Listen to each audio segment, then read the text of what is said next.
Si podemos resumir las últimas palabras de Jesucristo, se encuentran en el capítulo 2 y en el capítulo 3 de este maravilloso libro que se llama el Apocalipsis, y que la palabra apocalipto en el griego significa descorrer las cortinas. Cuando los griegos antiguamente tenían una estatua y la cubrían con una manta, antes de que pudiera la gente acercarse a ver de qué se trataba, le jalaban un cordón y quedaba descubierta la estatua. Este efecto del correr las cortinas en el griego es apocalipto. Actualmente, cuando hay la exposición de carros en Ginebra, en Francia, en París, pues tapan, ¿verdad?, los Lamborghini, los Ferrari, los nuevos carros, y la gente se acerca a los periodistas y quitan la manta y de repente aparece el nuevo modelo que están promoviendo. Este efecto se llama el Apocalipsis, descorrer las cortinas. ¿Por qué se llama así este libro? Porque en este libro Dios nos corre las cortinas del futuro. Nos abre la ventana para que nos podamos asomar y podamos percibir en lo que va a acabar el mundo. Para que podamos, no solamente por curiosidad o por aumentar el intelecto, ver cómo va a acabar el mundo, porque la gente es curiosa por naturaleza. Por eso estamos llenos de brujos, de falsos profetas, de mediums, porque todo el mundo está profetizando esto, está profetizando aquello, cuando todo está ya aquí escrito en la Biblia. Entonces Dios no solamente quiere que tengamos el intelecto para poder conocer por curiosidad, sino que nosotros sepamos que en la medida en que el Apocalipsis se va desarrollando, podamos irlo comparando con el aspecto geopolítico del mundo, con el aspecto antropológico del mundo, como es ahorita la famosa transgéneros y todas estas abominaciones para destruir la familia, el fundamento con el cual la sociedad ha estado establecida, y podamos prevenirnos y levantar nuestra voz. Somos la sal de la tierra. Y si nosotros no hablamos, y si nosotros no continuamos manifestando la opinión de Dios al mundo en todas las áreas donde tú te desenvuelvas, por eso dice el dicho: los malos triunfan cuando los buenos no hacen nada. Entonces quedarnos callados es hacernos cómplices de la maldad del mundo. Fíjate lo que te estoy diciendo. Y si tú eres cristiano, tú eres la sal de la tierra. Y cuando la sal pierde su sabor, dice en Mateo capítulo 5 el Señor Jesucristo, no sirve más que para ser pisoteada por los demás. El día que nosotros perdamos nuestro sabor y perdamos nuestro testimonio, no sirves para nada. Y la misión por la cual Dios nos llamó para poder realmente bendecir al mundo es para que evitemos hablando, comunicando, predicando, testificando el evangelio de la gracia de Dios, e impidamos que la corrupción del mundo continúe avanzando con la velocidad que actualmente lo está haciendo. Hemos llegado a un grado donde ya es normal, y ese es el peor de los niveles a los que una sociedad pueda llegar, a donde nos acostumbremos que lo que el mundo está aceptando es normal. Pero lo que más me impresiona de todo esto, con el mensaje que vamos a ver de Sardis en el capítulo 3 del Apocalipsis, abran sus Biblias ahí, por favor, Apocalipsis 3. Lo más sorprendente de lo que estamos viendo actualmente en el mundo es que las dos más grandes potencias del mundo, Rusia y la China, están en contra de la ideología de género, están en contra de lo transgénero, están en contra del matrimonio homosexual. Son las dos más grandes potencias del mundo, escuchen ustedes, y son ateas. En China todavía es comunista. Rusia, la mayor parte, prevalece el ateísmo. Y las naciones que se dicen cristianas son las que están acostumbrándose a aceptarlo. Yo no estoy de acuerdo con muchísimas cosas que el presidente de Rusia, Vladimir Putin, ha emitido, o la forma como él está actuando en muchas áreas del mundo. Pero acabo de escuchar un discurso de él que me dejó helado. Y dije, estoy 100% en lo que él acaba de decir, criticando a las naciones occidentales de cómo es posible que a los niños los adoctrinen desde niños a tener tendencias con las cuales no nacieron. Como él dice, a los 18 años que cada quien escoja vivir como le da la gana.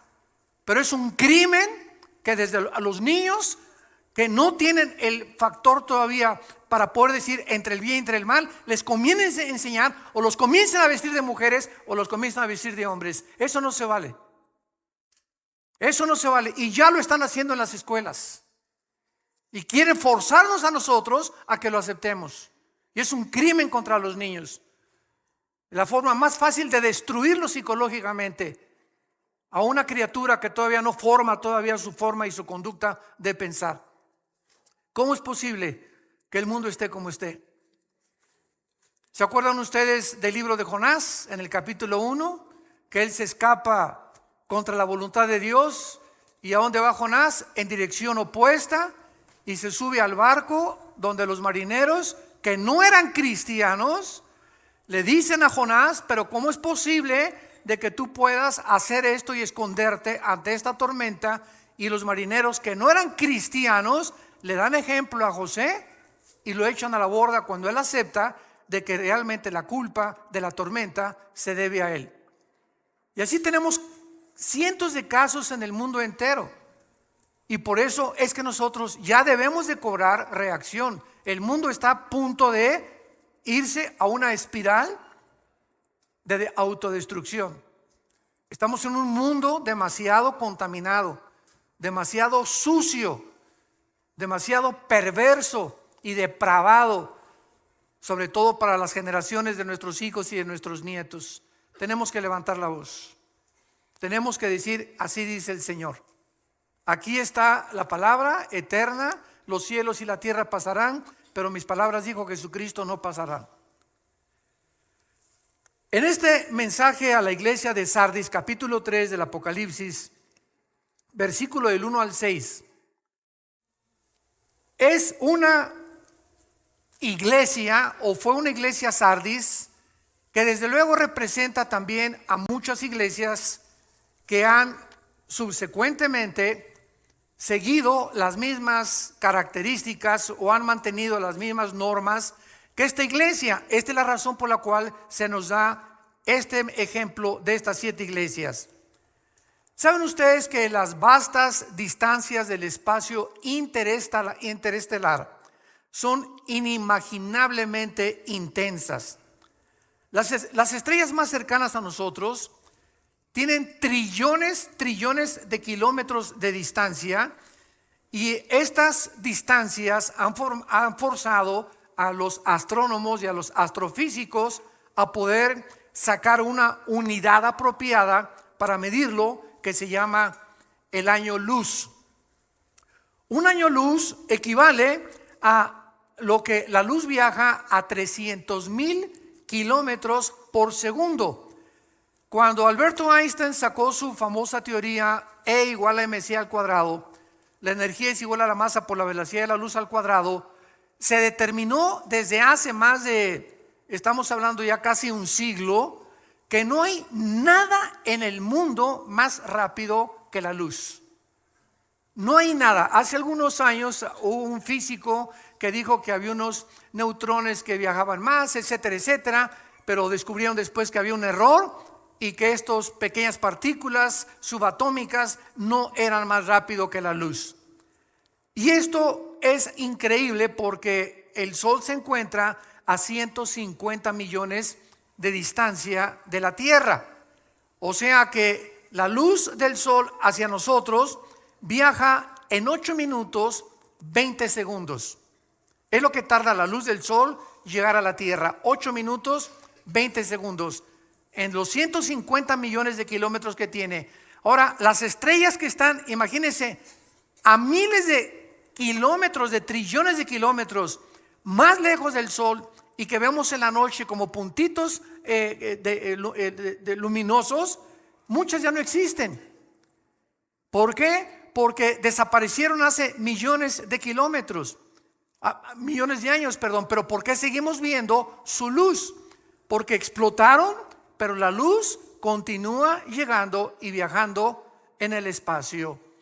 Yo quiero usar este fenómeno de la física para poder compararlo con la situación de muchas iglesias que hace muchos años brillaron, tuvieron luz, fueron luminosas y ahora solamente desaparecieron estas iglesias y viven de la luz del pasado. Viven de sus victorias pasadas. Cristianos que hace 10 o 15 o 5 años tuvieron una muy buena vida y ahora ya completamente están apagados. Iglesias apagadas que tienen el nombre, que viven, pero están muertas. Y muchos de ustedes que nos escuchan a través también de las redes sociales y de internet y de YouTube, etcétera, etcétera, muchos de ustedes que nos escuchan solamente tienen el nombre de cristianos, pero están muertos espiritualmente a los ojos de Dios. Y recordemos algo para comenzar a definir los términos. La palabra muerte, thanatos en el griego, no significa cesación de existencia. No significa dejar de existir o de vivir. La palabra muerte en la Biblia significa separación, si lo quieres apuntar. ¿Quiénes son los muertos espiritualmente? Los que están separados. Están existiendo, pero no tienen una relación viva, dinámica, orgánica con el Señor Jesús. ¿Quién es un muerto físicamente? Una entidad que ha dejado que se ha separado, su cuerpo está en la tumba, pero su alma y su espíritu se han separado de su cuerpo. Es lo que la muerte física no es cesar de existir, y se han ido o al cielo o han bajado al infierno a esperar el juicio final. Entonces la muerte física es la separación del cuerpo, del alma y del espíritu. La muerte espiritual es la separación del espíritu, del alma y del cuerpo. Y la muerte eterna es la separación del espíritu, del alma y del cuerpo eternamente de la presencia de Dios. Siguen existiendo, pero están separados eternamente de Dios. Esta ilustración nos resume, repito, la situación de muchas iglesias que aún continúan brillando con la luz reflejada de un pasado brillante. Y vemos nosotros de qué forma el mundo va a acabar, dónde va a terminar. Hace algunos días tuve una reunión con varios pastores centroamericanos y me estaban preguntando que cuál era la opinión de nosotros acerca del futuro de la iglesia. Y les dije, bueno, he escuchado desde hace algunos años que han por ahí predicado Argentina para Cristo, Paraguay para Cristo, México para Cristo, España para Cristo. Y les dije yo, ¿de dónde sacaron estas tonterías? Porque en la Biblia no existe nada absolutamente de que una nación entera se vaya a convertir. Esto va a suceder hasta Apocalipsis 22 en el tiempo del milenio. Entonces la Biblia no profetiza ni tampoco nos exhibe que antes que venga Cristo la situación del cristianismo va a mejorar. Al contrario, la Biblia enseña que antes de que Cristo venga viene la apostasía. Segunda de Tesalonicenses 2, 3 y 4, antes que venga el anticristo vendrá la apostasía. Primera de Timoteo 4:1, el Espíritu dice que en los últimos tiempos muchos apostatarán de la fe. Mateo 24:12, el Señor Jesucristo hablando, por haberse multiplicado la maldad, el amor de muchos se va a enfriar. Segunda de Pedro capítulo 2, así como hubo falsos profetas y falsos apóstoles, así habrá en los últimos tiempos falsos apóstoles, falsos profetas que harán mercadería de la gente.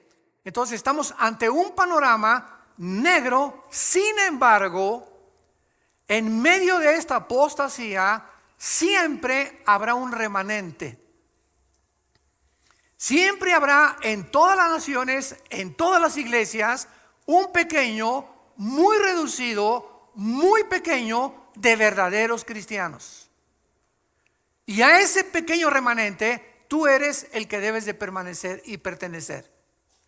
Ese es el remanente que Dios va a cuidar, a protegernos de todo lo que viene en el mundo. Como dice aquí en Apocalipsis capítulo 3, versículo 10, por cuanto has guardado la palabra que yo te he dicho, es mensaje a Filadelfia, te guardaré de la hora de la prueba que ha de venir sobre el mundo. Dios va a proteger a ese remanente.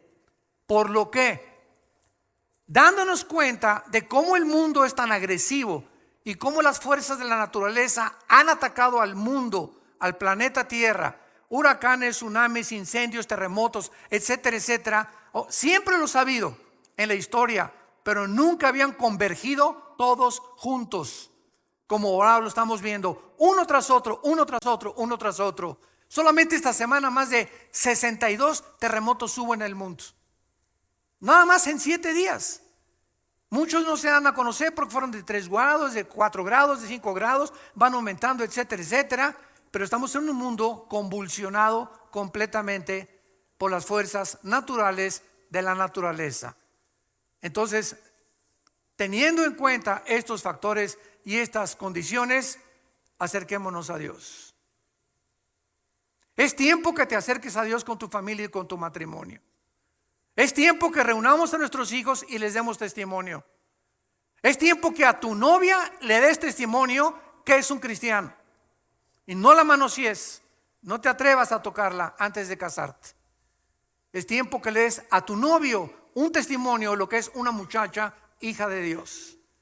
Porque ese es el testimonio, como dice Hebreos capítulo 13, alcanzaron por la fe buen testimonio los antiguos.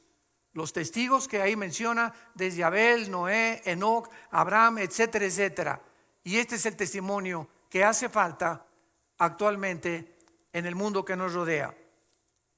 El mensaje a la iglesia de Sardis dice así: escribe al ángel de la iglesia en Sardis, el que tiene los 7 espíritus de Dios y las 7 estrellas, dice esto: yo conozco tus obras, que tienes nombre de que vives y estás muerto. Sé vigilante y afirma las otras cosas que están para morir, porque no he hallado tus obras perfectas delante de Dios. Acuérdate pues de lo que has recibido y oído, y guárdalo, y arrepiéntete. Pues si no velas, vendré sobre ti como ladrón, y no sabrás a qué hora vendré sobre ti. Pero tienes unas pocas personas, ahí está el remanente. Tienes unas pocas personas en Sardis que no han manchado sus vestiduras, y andarán conmigo en vestiduras blancas, porque son dignas. El que venciere será vestido de vestiduras blancas, y no borraré su nombre del libro de la vida, y confesaré su nombre delante de mi Padre y delante de sus ángeles. El que tiene oído, oiga lo que el Espíritu dice a las iglesias. Sardis fue una de las ciudades más bellas del mundo entero. Fue fundada 1200 años antes de Cristo y fue la capital del reino de Lidia hasta el año 549, 550 antes de Cristo, cuando fue conquistada por Ciro, el emperador o el rey de Persia, que es ahorita Irán. Esta ciudad fue destruida por los jónicos en el año 501 antes de Cristo, y finalmente Sardis fue conquistada por Alejandro el Magno. El rey más famoso de Sardis se llamaba Creso con C de Carlos, y estaba la ciudad emplazada en una llanura preciosa junto al río Hermus, en una posición militarmente envidiable, porque estaba construida la ciudad hacia como casi en una montaña, como una torre, por lo cual era muy difícil. Solo Alejandro el Magno lo pudo hacer, y el rey Ciro de Persia. Era una ciudad riquísima en pepitas de oro. Ahí, dicen los historiadores, comenzaron a encontrarse las primeras pepitas de oro. Cuando Alejandro el Magno conquista a Sardis, esta ciudad se rinde completamente a Alejandro el Magno y absorbe la cultura helénica, que es la cultura de los griegos, y que posteriormente los romanos también la absorbieron. Y entonces el mundo comenzó, el europeo y el Asia Menor, a hablar el griego. Vean ustedes de qué forma Dios preparó todo esto para que el Nuevo Testamento que tenemos nosotros haya sido escrito ¿en qué idioma original? En el griego. Así que el Nuevo Testamento, los originales, fueron escritos en el griego, porque el griego y el hebreo son los dos únicos lenguajes que sus letras tienen símbolos de número. Esto se llama gematría. Entonces la B en griego es el 5, la X en griego, ¿no saben? El 10, 2X, 20, 3X, el 50. Ah, ¿verdad? Bueno, sí saben griego. Entonces, esta es la razón también, y aparte que las palabras griegas, como las palabras hebreas, tienen 4 o 5 significados. ¿Qué quiero decirles? Por ejemplo, la palabra padre en español, ¿qué significa? Progenitor, ¿no? Pero también significa bonito. ¿Cómo? ¿Qué padre está el cielo? Oye, ¿qué padre vestido traes? ¿Qué le estás diciendo? ¿Que ese vestido lo engendró quién? No, ¿verdad?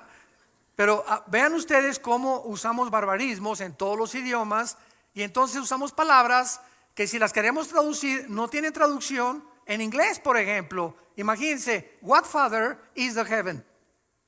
Dile eso a un americano y no te va a entender. ¿Qué padre está el cielo? Es algo que pertenece solamente y que nosotros entendemos. Por eso mi esposa y yo, cuando vimos chistes en Estados Unidos, casi nunca los entendemos, y cuando contamos chistes nosotros, sobre todo los de Cantinflas, menos los entienden ellos, ¿verdad? Bueno, esto es impresionante, porque esta es la razón por la cual el griego fue absorbido por las culturas antiguas para preparar el camino a la predicación del evangelio de la gracia de Dios. El emperador romano Tiberio, ya cuando Roma conquistó a Grecia, reconstruyó esta ciudad de su tesoro personal de 10 millones de sestercios. 10 millones de sestercios equivalen a $1 millón del siglo XXI. Los mejores gladiadores de Roma salieron de Sardis, y la mayor parte de los gladiadores se degeneraron por todo el ambiente que había en la ciudad y en el Imperio Romano, y entonces, ¿verdad? Y el libertinaje que existía, y pues fue una de las cosas que terminaron también con estos guerreros de esos tiempos. Las personas de Sardis adoraban a la diosa Cibeles. Me acuerdo que ahí en Tecamachalco, en México, hay una calle que se llama la Fuente de Cibeles. Bueno, esa palabra Cibeles viene de la diosa de Sardis, que también tenía el nombre de Artemisa, que era la diosa de la fertilidad. Y bajo esta atmósfera degenerada, la iglesia estaba creciendo, pero poco a poco la influencia del mundo en la iglesia termina matando, asfixiando el testimonio que debemos de dar. Y esta es la razón por la cual Dios escribe estos mensajes en el Apocalipsis, y de las 7 iglesias a 5 las llama a que se arrepientan.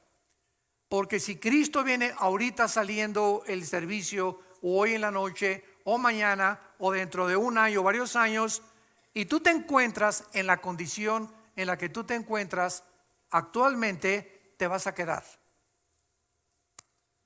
Te vas a quedar. Porque ya las trompetas del Apocalipsis oyen en el cielo, y va a haber millones de personas que llenan actualmente las iglesias que se dicen cristianas en el mundo entero, que no se han arrepentido nunca de su vida. Las iglesias están llenas de cabritos, mazacuatas, coralillos, cascabeles y chivos y cabritos. Y la cantidad de ovejas en las iglesias es reducidísima. Entonces, esta es la razón por la cual tanta gente, oye, ¿por qué no vas a la iglesia? Ay, porque son una bola de hipócritas. Y conociste a estas personas, es que conociste a la cizaña, a las mazacuatas y a los coralillos. Te andabas juntando con los chivos.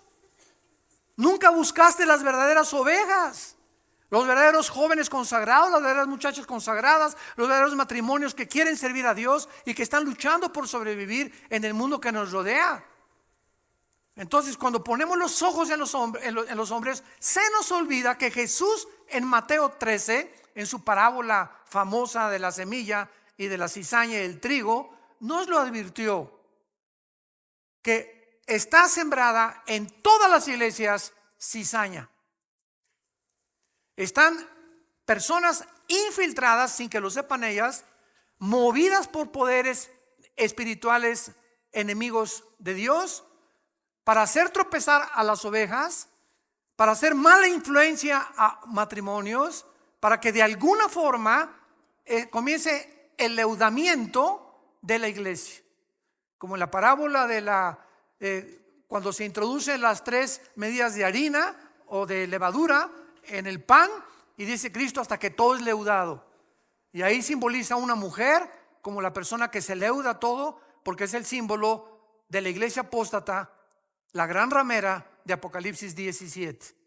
¿Quién es la gran ramera de Apocalipsis 17? El conjunto de todas estas iglesias que tenían nombre, que vivían y estaban muertas. Es las iglesias que se vendieron, que cedieron a la presión del mundo y no mantuvieron sus convicciones hasta el final. Veamos rápidamente el análisis de esta iglesia que hace Jesucristo. Número 1, el capítulo 3, versículo 1, el mensaje a la iglesia de Sardis. Y dice Jesús que Él tiene los 7 espíritus de Dios.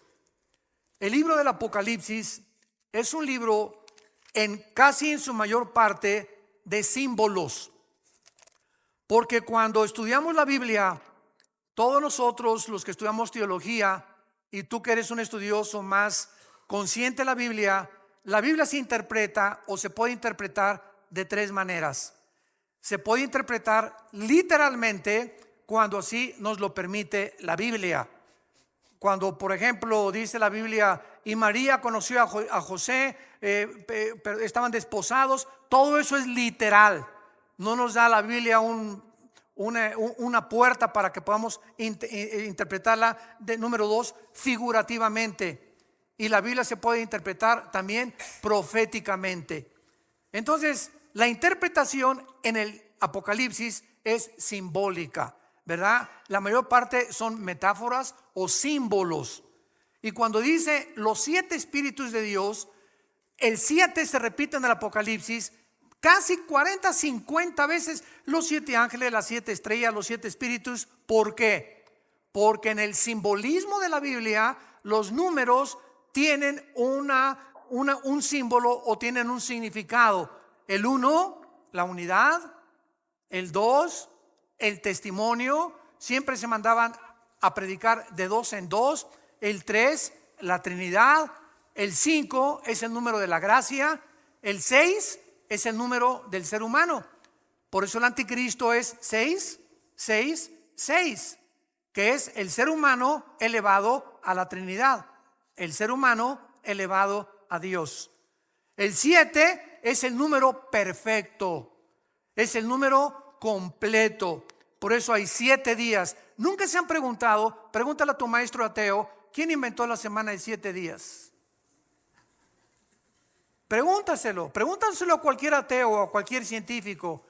¿Cómo es posible que se haya definido que el ser humano necesita 6 días de trabajo y todos necesitamos pararnos, detenernos cada 6 días y descansar? De cada 7 días, un día tenemos que descansar.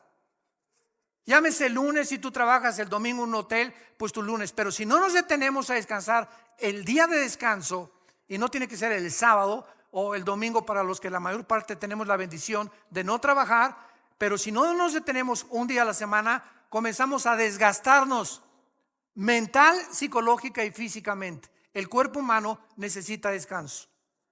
Y el día de descanso, olvídate de tus cálculos, de tu trabajo, de tu carpintería, de tu taller, de tu bufete de abogados, de tu consultorio médico. Olvídate de todo. Vete el partido. Bueno, ya hasta ahorita Real Madrid, Barcelona. Va ganando Barcelona 1-0. Pues hay que descansarnos de todo, ¿verdad? Si puedes ir en la tarde al fútbol, ¿verdad? Descansar al parque con tus hijos, con tus nietos, irte el día a un buen restaurante a comer o taquitos ahí en tu casa. Pero tratemos de el cerebro, las neuronas, librarnos de la presión de los pensamientos, porque así nos diseñó Dios. 6 días y 1 tenemos que descansar. Muy bien, en Isaías 11, versículo 1 y 2. Veamos qué son los 7 espíritus de Dios. Porque no son 7 espíritus, son las 7 manifestaciones que el Espíritu Santo tiene, y que la única persona que ha tenido estas 7 manifestaciones del Espíritu ha sido Jesucristo, el Hijo de Dios. Saldrá una vara del tronco de Isaí, y un vástago retoñará de sus raíces. Está hablando proféticamente 700 años antes de que Cristo naciera el profeta Isaías. Y escuchen lo que dice: y reposará sobre él, o sea, sobre Jesús, número 1, el Espíritu de Jehová, espíritu de sabiduría, inteligencia, consejo, poder, conocimiento y temor de Jehová. Esta es la plenitud del Espíritu Santo. Dichosos aquellos que tienen por lo menos sabiduría, inteligencia, consejo, poder, o que tengas 3 o 4 de estas manifestaciones del Espíritu Santo. Ahora regresamos a Apocalipsis y podemos entender por qué Jesucristo dice el que tiene los 7 espíritus de Dios. O sea, Jesús poseía la plenitud del Espíritu Santo. Y este Cristo santo, glorificado, majestuoso, es el que está enviando un mensaje a un pequeño grupo de cristianos, un remanente en la iglesia de Sardis. ¿Cuál es la acusación? Yo conozco tus obras, que tienes nombre de que vives y estás muerto. Esta iglesia tenía una falsa reputación espiritual. ¿Cuántas personas se dicen a sí mismo cristianas? Volvemos a repetir, pero su verdadera condición, tal vez ante la iglesia tienes cara de San Crisóstomo, tienes la cara de la Rosa de Castilla, de Santa Rita de Casia. No, la hermana tiene cara de monja, una cara dulce, transparente. El hermano tiene cara que no rompe un plato, pero en su casa tiene otra cara, y en su trabajo tiene otra cara. En la psicología se le conoce como los desórdenes múltiples de la personalidad, que no eres de una sola pieza. Y esto es lo que Dios insiste en nuestras vidas. Tenemos que ser de una sola pieza. Así como eres aquí, lo eres aquí en el estacionamiento, y lo eres en tu casa, y lo eres en tu trabajo, y lo eres en el cine, y lo eres a donde quiera que vayas. Eres tú. Y no tienes que ocultarte detrás de máscaras. ¿Por qué? Porque eres de una sola pieza. Y está demostrado esto psiquiátricamente, que una persona que tiene 2 o 3 personalidades es una persona que se está desintegrando en su carácter. Porque no ser como tú eres con tus amigos, sin que nos demos cuenta, el cerebro no acepta estas condiciones o actitudes negativas y te comienzas a desintegrar. ¿Qué me refiero que te comienzas a desintegrar? Tu conducta comienza a desvariar. Comienzas a hacer cosas que ya no son normales, que ya son completamente, muchos antisociales, otras inmorales, pero ya no eres la persona que eres. Y esas cosas que tú haces, no te das cuenta. Este es el engaño más grande del pecado humano, que el pecado endurece y engaña el corazón. Dice Jeremías 17:9, engañoso es el pecado sobre todas las cosas, perverso y engañoso el corazón. Entonces, estas personas llegan a la iglesia y no se han dado cuenta lo que son. Crees que eres y no eres. ¿Por qué lo crees? Porque estás engañado. Si no estuvieras engañado, te darías cuenta de tu verdadera condición. Ahora, ¿a qué venimos a la iglesia? A que se nos corra el velo, a que haya un apocalipsis, a que Dios nos corra la cortina y nos muestre cómo somos.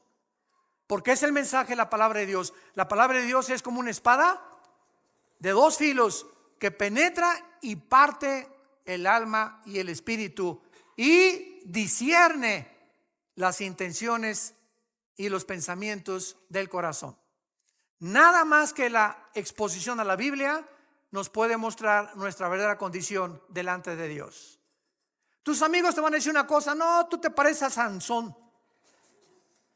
No, que Rambo ni que Rambo, tú eres el papucho de papuchos de Metepec.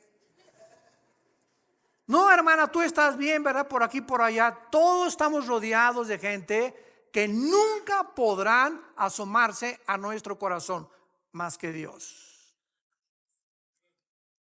Dichosos los que escuchan y leen las palabras de esta profecía, porque el tiempo está cerca.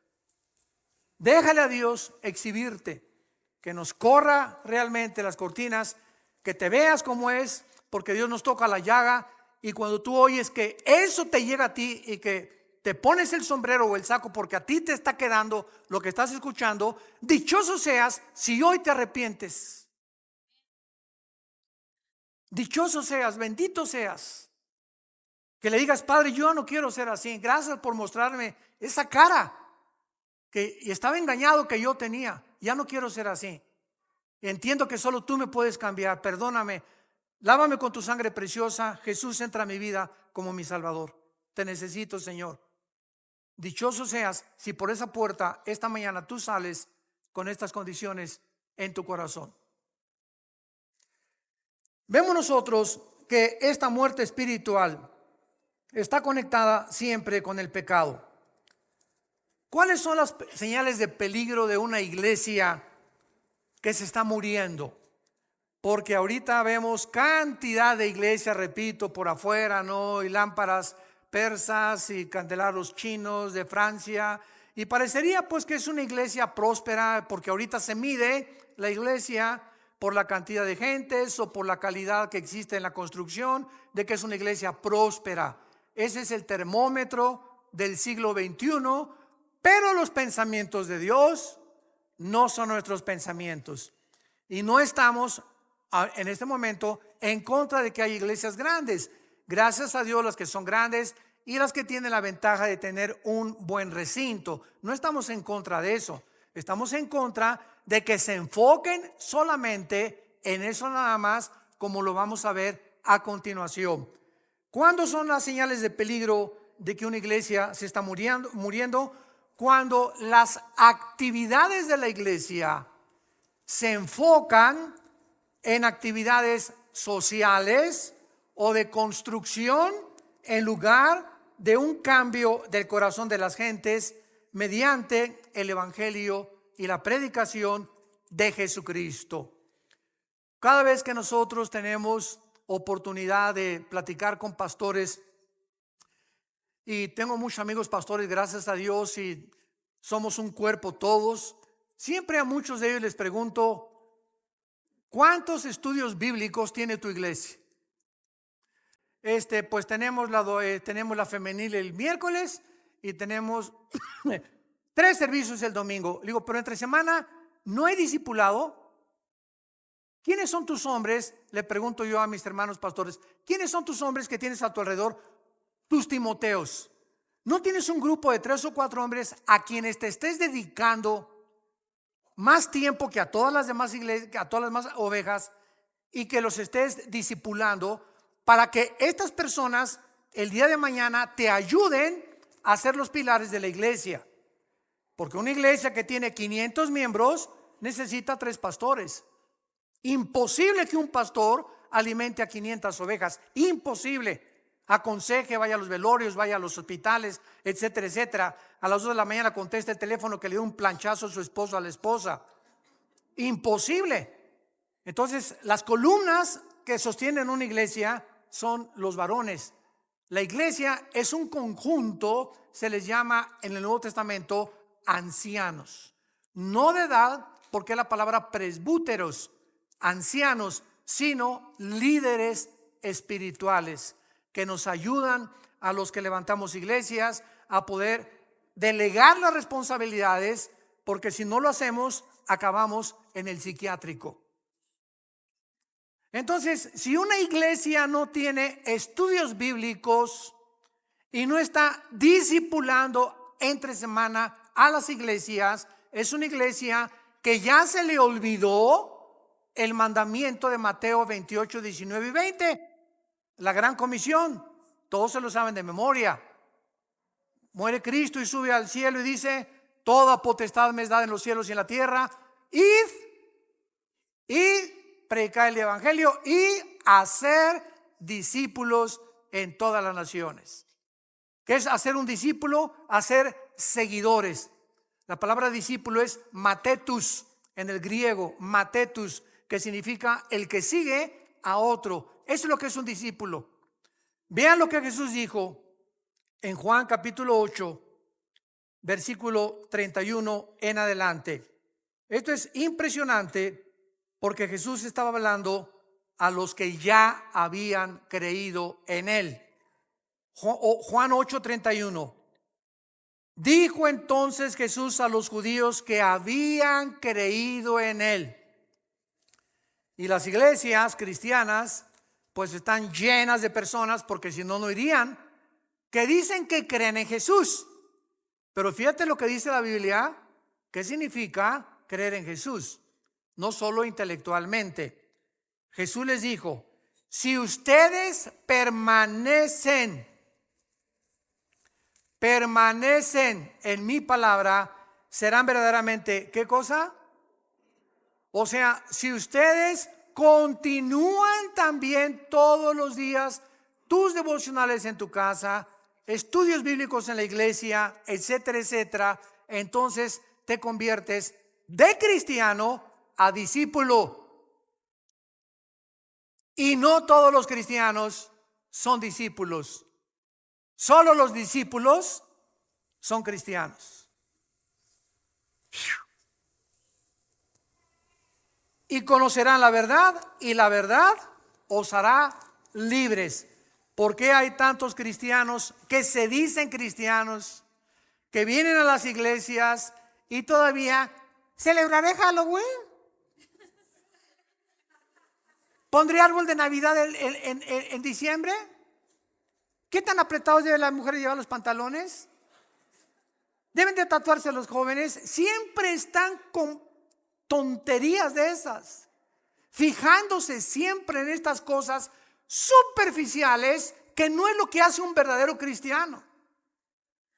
Pero son esta clase de gente que están en todas las iglesias. No nos asustemos si tú oyes que en la nuestra también hay ese tipo de personas. Las hay, porque así es la iglesia, una mezcla de cizaña con trigo, y no salen de eso.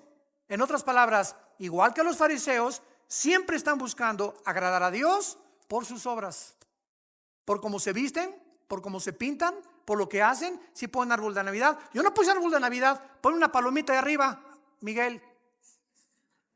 ¿Se imaginan ustedes en Navidad el Señor, a ver, el arcángel Miguel, vayan a ver quién no puso árbol de Navidad y le ponen paloma? Los que pusieron árbol de Navidad, aunque estén contentos y llenos de la gracia y del Espíritu Santo, ponles una tacha, porque a mí no me gustan las esferas.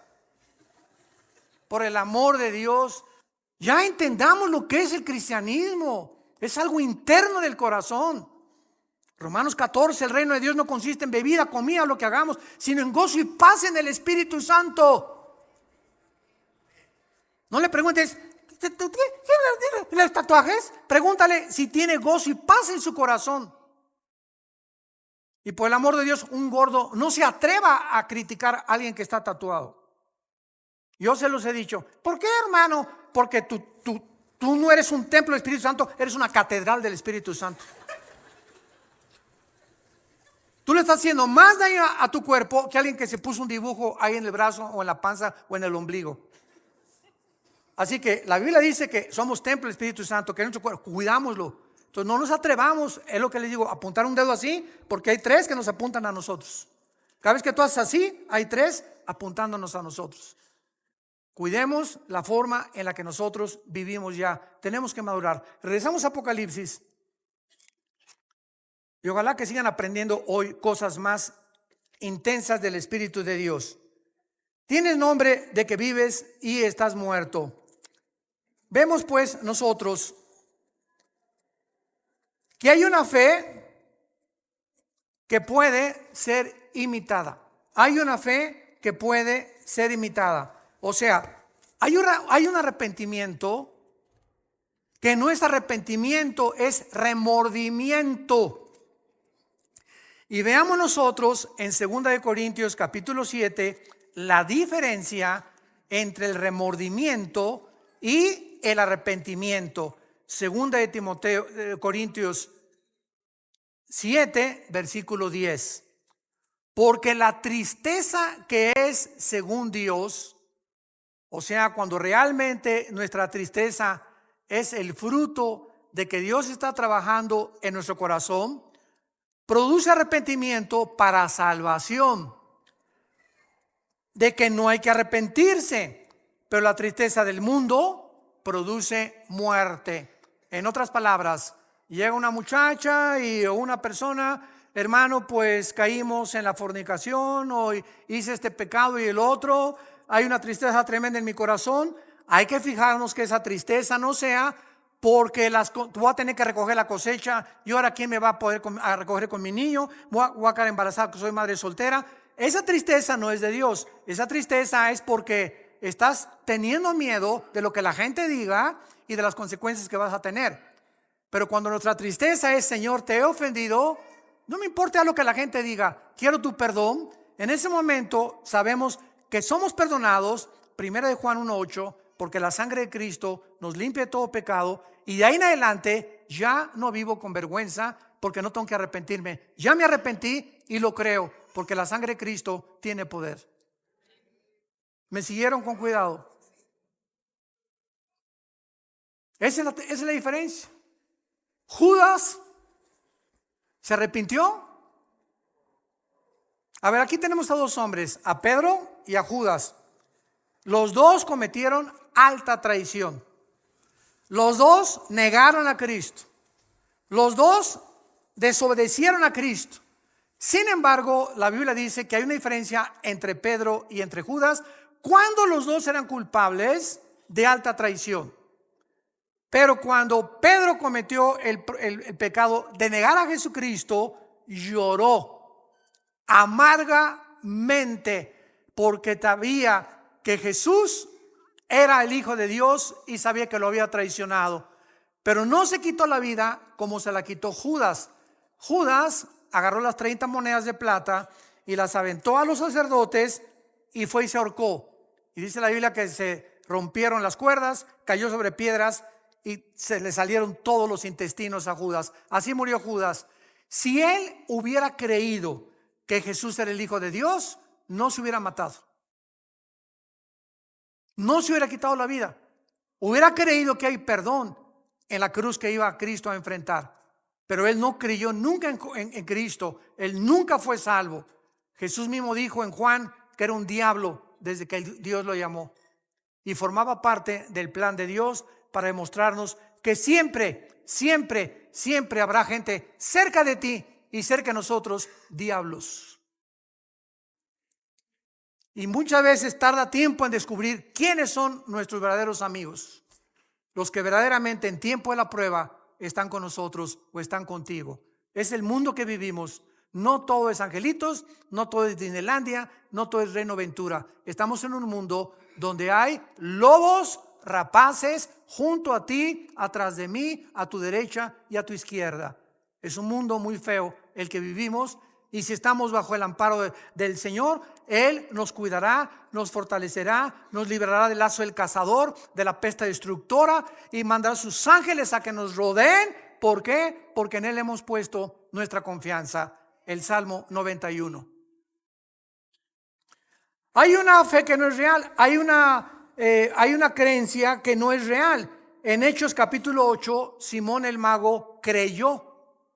¿Se acuerdan ustedes? Pero en realidad él quería el don del Espíritu Santo, oigan esto, para hacer negocio. ¿Cuántos pastores que me escuchan a través de las redes sociales están entrando al ministerio porque fracasaron como ingenieros, como arquitectos, o por lo que quiera, y están buscando un modus vivendi y se meten de pastores para hacer dinero? Cosa que te equivocas, gana nada más de mecánico que de pastor. Va a tardar muchos años para que Dios pueda levantar tu iglesia, muchos años. Pero todos ya quieren así, a la marucha, una iglesia a la marucha. Ya a los 2, 3 años tengo una iglesia, 500 miembros, etcétera, etcétera. Y ya, ¿sabes una cosa? Es un camino muy largo que recorrer, pero muy largo. Nosotros los 3 años cuando Dios me llamó al ministerio, estuve 3 años viviendo con indígenas entre Guerrero y Oaxaca, de misionero, durmiendo en el suelo, tapándome en pisos de adobe con periódicos, y mi cojín era un ladrillo envuelto con 3 o 4 periódicos del Excelsior de aquel tiempo, y del Esto, y de la revista Alarma, que también se vendía en aquel tiempo. 3 años, y después 4 o 5 años de muchísimos padecimientos y una pobreza impresionante. Así que no es de la noche a la mañana cuando Dios nos bendice. Dios bendice la perseverancia. Y pasan muchos años para que tu corazón sea probado, que tú realmente eres un hombre y una mujer de Dios. Y en las pruebas lo vas a manifestar. Hay una santidad que no es real. Joás, el rey de Judá, se recubrió con un manto de santidad irreprochable, ¿verdad? Y Judas, ¿quién más que Judas? ¿Quién se iba a imaginar en la última cena cuando Jesús dice: uno de ustedes me va a traicionar? Nadie de los discípulos ni por acá les pasó que iba a ser Judas el traidor. Estaba tan perfectamente bien disfrazado y camuflajeado que nadie lo pudo saber, pero el Señor conoce los corazones. Hay un amor también que no es real, que solo consiste en emociones. Vivimos tiempos difíciles y hay una humildad también que es falsa. Es una humildad que muchas veces detrás de una capa de modestia y de sencillez se esconde un corazón terriblemente orgulloso. ¿Cómo lo descubres? Muy fácil, cuando te vas a estacionar. Tenemos gente aquí que se llaman de seguridad con su gafete. Por favor, no estacione ahí. ¿Qué no sabes quién soy? Yo no soy de la prole, yo soy pirruris. Por el amor de Dios, ya bájale 5 rayitas. Claro que sí, mi comandante, usted, aunque no sea policía, lo obedezco porque trabaja para la iglesia. Usted sabe lo que está haciendo y obedecemos. En estos pequeños detalles nos damos cuenta cuánto hay dentro de nosotros de orgullo y de falta de humildad. Y no queremos que nadie nos diga nada. ¿Por qué? Tú no sabes quién soy, yo me estaciono donde yo quiero. ¿Te das cuenta? Esto es lo que demuestra el corazón. En los pequeños instantes que Dios te mandó a esa persona para probar tu corazón, ya saliste reprobado. Padre, te damos gracias en el nombre de Jesucristo por tu palabra. Continuaremos, Padre, examinando este mensaje, esta iglesia, donde las condiciones eran deplorables, así como lo es la vida de muchos que se dicen que te siguen y que son cristianos y realmente están muertos, aunque ellos crean que están vivos. Gracias porque la exposición a tus palabras nos desnuda, nos corre completamente las cortinas viciosas que tenemos en el corazón, que nos impiden ver cómo somos ante ti. Recordamos las palabras de David en el Salmo 19. ¿Quién reconocerá sus propios errores? ¿Quién? Oh Dios, le decía David a Dios, muéstrame mis errores escondidos, mis pecados ocultos que yo no puedo ver. Arrepiéntete con todo tu corazón y dile: Jesús, te pido perdón por mis pecados.